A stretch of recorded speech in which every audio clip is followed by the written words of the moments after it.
ইখলাস মক্কায় অবতীর্ণ হয়েছে, আয়াত 4, রুকু একটা। এটা ছোট্ট সূরা, পড়ি একটু দ্রুত। বিসমিল্লাহির রহমানির রহিম। কুল হুয়াল্লাহু আহাদ, আল্লাহুস সামাদ, লাম ইয়ালিদ ওয়া লাম ইউলাদ ওয়া লাম ইয়াকুল লাহু কুফুয়ান আহাদ। এই সূরাটা কিন্তু আপনি প্রতিদিন বুঝে শুনে এক এক 3 বার করে পড়েন।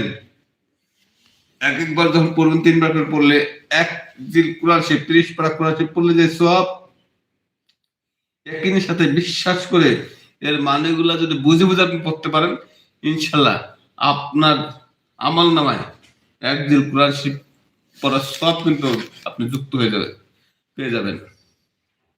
আশা করি আপনার বুঝে শুনে পড়ার চেষ্টা করবেন, একটু শেয়ার করবেন সকলে।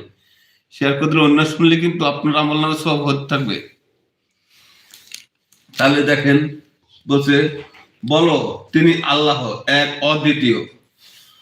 আল্লাহ কোনো কিছুই মুখোপেক্ষী নন, সবাই তারই মুখোপেক্ষী। অর্থাৎ আল্লাহ তো আমাদের মুখের দিকে তাকায় নেই, আমরা আল্লাহর মুখের দিকে তাকায় আছি।